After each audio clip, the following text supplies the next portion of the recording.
Ayan mga kasisters, magluluto na tayo ng nakuha natin na shell. Yung tawag sa amin ay bulalo. Ayan, mas nauna kong in-upload yung nanguha lang kami ng shell na bulalo. At saka ito ay yung saang. Ayan o, buhay na buhay siya kahit kinuha pa natin nung hapon. Kasi ngayong umaga ay lulutuin natin para may pang-ulam. Hindi natin siya binasa ng tabang na tubig para hindi sila mamamatay. At least suka pa nung kinain nila na buhangin. Nailuwa pa nila yung buhangin nila kapag natambay natin. Buhay pa. Ayan. Lilinisan muna natin mga kasisters para pag ilagay natin sa labong. Dahil labong yung aming ulam ngayon na lalagyan natin ng shell. So, umuulan dito sa amin. Kahapon hindi pa umulan, pero ngayon ay wala nang tigil ang ulan kasi nga ay may bagyo na pararatingin.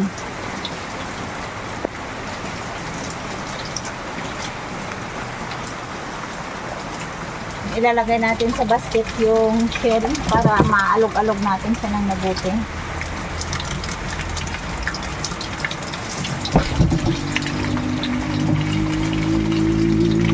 Bali yung saang mga kasisters ay ilulukod ko. Pwede natin itong ihawin. Tapos lagyan ng saisawang suka. Ayan. Ayan, ihawin natin yung mga ganyang isda. Mga ganyang shell, yung mga ganitong saang.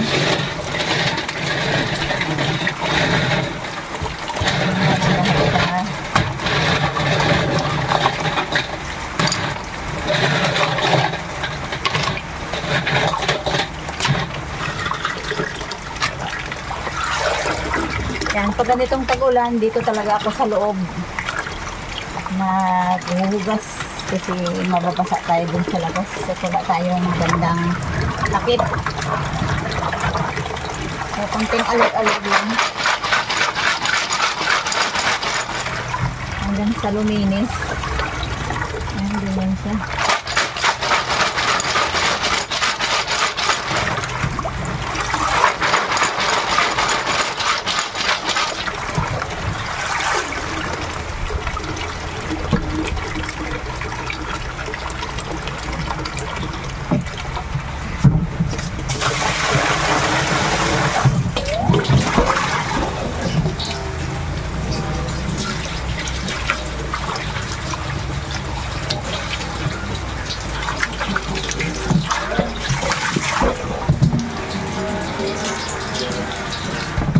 Ayan mga kasisters, hanggat hindi luminaw yung bao o likod ng shell na to ay hindi natin titigilan ng hugas kasi ito ay ihalo natin sa gulay para malinis siya.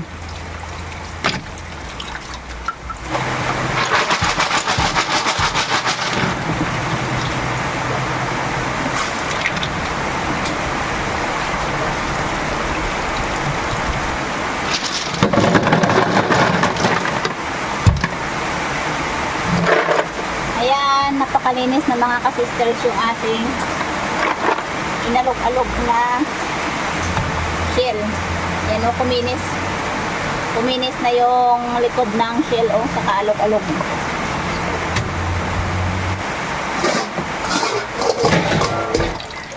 Ayan, hugasan natin yung saluyot. Kapag umuulan dito mga kasisters sa amin o, ang ganda-ganda ng saluyot.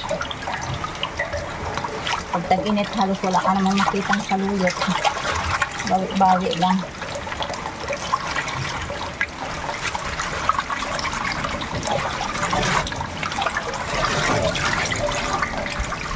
Ayan mga kasisters, dahil sa maulan nga sa labas, malakas ang ulan. So, magluluto na ako at ang aking mga ingredients ay ang ingredients ko ay ito, gata. Ayan, nagkayod na ako ng niyog. And kapag may labong ay hindi nawawala ang saluyot. Ayan, saluyot tayo. Ito yung ating shell na nalinisan na. May bawang tayo, luya, sibuyas, at saka Yan, sili pang sigang.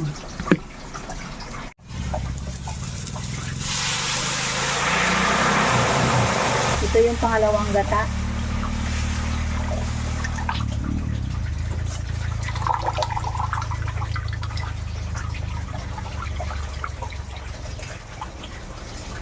Ito yung ating mga spices. Bawang, sibuyas, luya.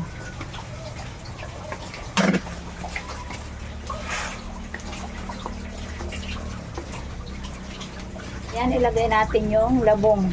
Yung labong mga ka-sisters ay hindi ko na pinakita sa inyo yung paghiwa at pagproseso nito. Nilaga ko muna siya sa inalbusan ko muna siya ng tubig bago natin i-diretso ng luto. Pagkatapos ko siyang hiwain ay nilamas ko siya sa asin, tapos inalbusan ng tubig at ito na yung pangalawang proseso niya ng pagluto.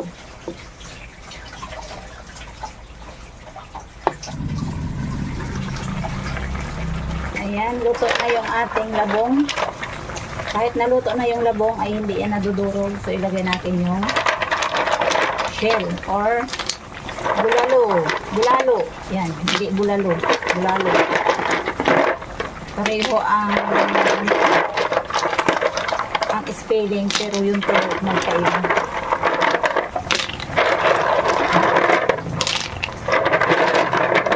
Para ihalo na lahat ng shell.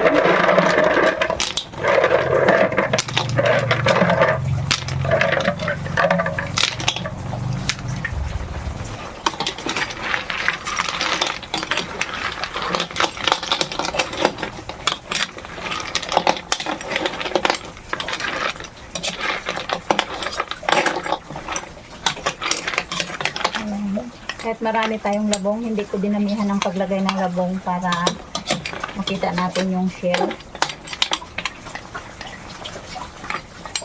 Lagyan natin ng paminta. Ito yung magpangpalasa. At saka patis, kunting patis. Mamaya ko palagyan ng asin yan pag naluto na.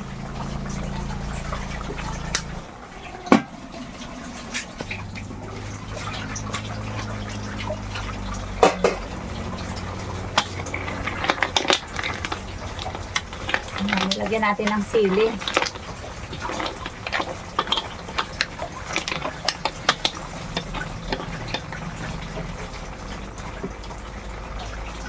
Lagyan ko siya ng saluyot.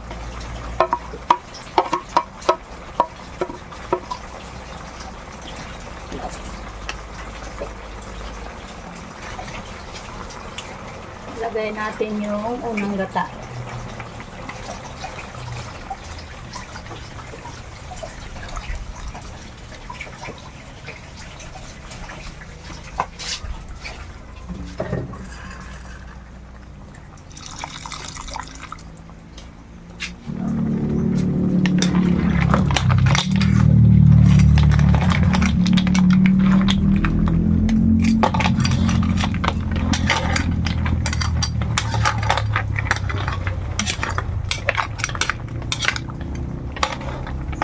Mga ka-sisters, kapag napansin nyo na mayroong kakaibang shell, kinakain ito.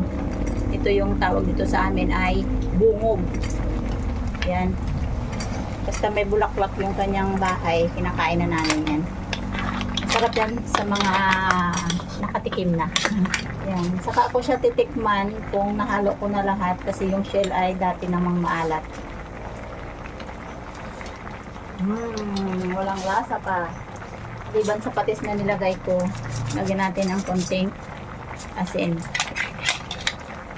Ayan, mababalance ko na ang kanyang lasa kapag may asin na. Kasi pag nilagyan mo siya ng asin agad, baka posibilidad na maging maalat yung ating luto. Dahil ang shell ay may sariling alat. So, ayan mga ka-sisters, dahil pinaghalo-halo ko na lahat at natapos na, ayan, kakain na lang.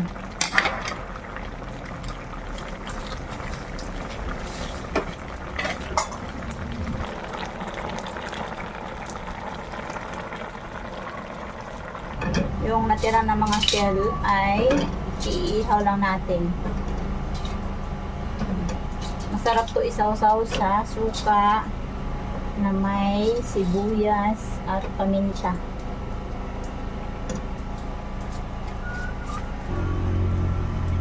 Kain tayo. Ito na yung umagahan. Tanghalian hanggang hapunan na. So, si Aya lang ang kasama ko. Karating lang galing sa school at si Hana ay nakahiga dahil may ano naman. Nahihilo na naman. Ewan ko din kay Hana bakit lagi may ganun. So, pray tayo.